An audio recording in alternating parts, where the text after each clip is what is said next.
Tu t'es déjà demandé pourquoi ton chat te fixe dans le vide comme s'il voyait des fantômes, fait brrr avec les dents devant la fenêtre, ou te montre son ventre et t'attaque dès que tu le touches? Ce ne sont pas juste des trucs bizarres de chat. Dans cette vidéo, on va décrypter 9 comportements étranges et surtout ce qu'ils révèlent de ce qui se passe dans sa tête. Reste bien jusqu'à la fin. Tu vas sûrement découvrir que ton chat n'est pas du tout celui que tu crois. Bienvenue sur Psyché Animal. Ici, je t'explique ce qui se passe dans la tête de ton animal pour que tu arrêtes de mal l'interpréter et que votre relation devienne enfin plus simple et plus sereine. On attaque directement avec le comportement numéro 1. Tu as déjà vu ton chat s'approcher de toi, queue bien droite, et le bout de la queue qui frétille comme une petite antenne qui vibre? La plupart des humains ne voient-ils rien. Mais pour un chat, ce signal est énorme. Chez la plupart des chats, une queue haute plus un petit tremblement au bout, ça veut dire « je suis super excité de te voir » ou « je marque fortement ce territoire parce que je me sens en sécurité ici ». Ce comportement révèle quoi sur lui? Qu'il est confiant, qu'il est émotionnellement chargé, mais positivement, et surtout, que tu fais partie de son cocon de sécurité. Tu le vois planté dans le couloir, immobile, en train de fixer un point que toi, tu ne vois pas. Et là, tu te dis, il voit des esprits, c'est sûr. En réalité, ton chat capte des micro-bruits, des mouvements minuscules, des odeurs qui changent, ou il est simplement en hyper-vigilance. Le cerveau du chat est câblé pour la survie.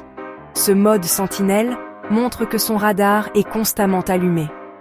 Ce que ça révèle sur lui, soit il a un tempérament très observateur, soit il est un peu anxieux et scanne son environnement pour vérifier que tout est sous contrôle. S'il passe beaucoup de temps comme ça peut être un indice de stress chronique à ne pas ignorer. Tu as peut-être déjà vu ton chat te regarder et fermer les yeux très lentement, puis les rouvrir. Pour beaucoup d'humains, ça ne veut rien dire. Pour un chat, c'est l'équivalent d'un sourire plus « je te fais confiance ».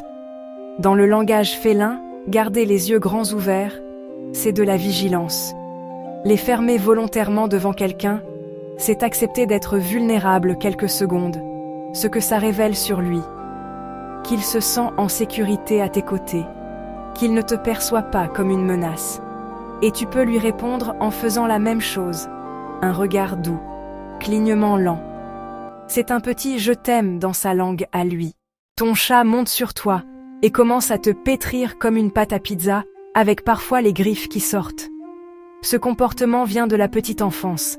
Les chatons pétrissent le ventre de leur mère pour stimuler le lait.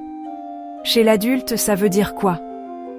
Retour à un état de confort maximal, recherche de sécurité, décharge d'émotions positives. Ce que ça révèle sur lui. Tu es associé à une figure de sécurité, comme une maman-chat.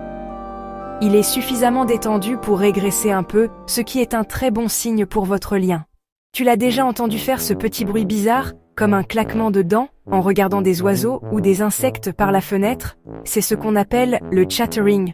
Ce n'est pas juste de la frustration, c'est un mélange de excitation de prédation, micro-répétition du mouvement de morsure, et parfois de tension parce qu'il ne peut pas assouvir son instinct de chasse. Ce que ça révèle sur lui, son instinct de chasseur est bien présent, même si c'est un chat d'intérieur. Et il peut avoir besoin de plus de jeux de prédation simulés, plumeaux, canne à pêche, proies en jouets, pour décharger cette énergie-là.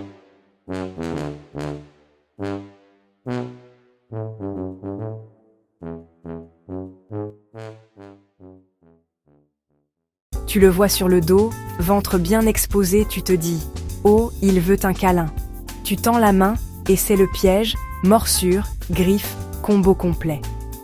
Ce que beaucoup d'humains ignorent, chez le chat, montrer le ventre n'est pas forcément une invitation à le toucher.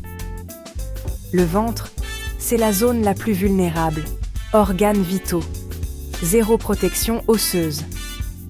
Se mettre sur le dos révèle surtout qu'il est suffisamment en confiance pour s'exposer, qu'il est détendu à cet instant. Mais le réflexe de saisir, attraper ce qui approche du ventre reste très fort. Donc ce n'est pas de la trahison, c'est un réflexe de défense automatique. Ton chat dort en boule minuscule dans un coin. Puis l'instant d'après, complètement tordu, la tête à l'envers, ou à moitié en équilibre sur un rebord ridicule. Les positions de sommeil sont de super indicateurs de son état émotionnel. En boule, bien rentré, besoin de protection, économie de chaleur, ventre exposé, membres ouverts, détente extrême, fort sentiment de sécurité, perché en hauteur, besoin de contrôle et de surveillance. Ce que ça révèle sur lui. En observant où et comment il dort chaque jour, tu peux savoir s'il se sent vraiment chez lui, ou s'il reste encore sur la réserve. Il dépose une souris, un oiseau, ou son jouet préféré à tes pieds. Toi, tu cries « Burk !» Mais pour lui, c'est un geste très fort. Ce que ça révèle sur lui, il partage avec toi ce qu'il considère comme une ressource précieuse. Parfois, il t'apprend à chasser, comme une mère avec ses petits. Il t'intègre à son groupe social, pas juste comme un distributeur de croquettes. Refuser violemment ce cadeau peut être très déroutant pour lui. Tu peux gérer l'aspect pratique, tout en gardant en tête que, dans sa tête, c'était un acte de partage, voire d'affection. Il a 1000 paniers, mais il choisit. Toujours ton ventre, ton torse ou ton ordinateur. Ce que ça révèle sur lui. Ton odeur et ta chaleur sont des repères rassurants. Ton rythme cardiaque et ta respiration sont comme un fond sonore apaisant. Il associe ta présence à un état de sécurité émotionnelle. Ce n'est pas juste qu'il te prend pour un coussin. Il choisit le support le plus stable émotionnellement pour lui. Et c'est toi.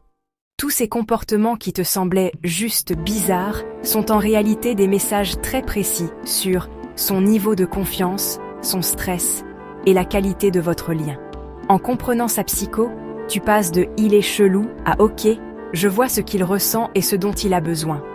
Si tu veux que je décrypte d'autres comportements étranges de ton chat, dis-moi en commentaire « mon chat fait ça ». Et je te dirai ce que ça révèle sur lui dans une prochaine vidéo. Pense à t'abonner si tu veux apprendre à parler vraiment chat et transformer votre relation au quotidien. À très vite sur Psyché Animal.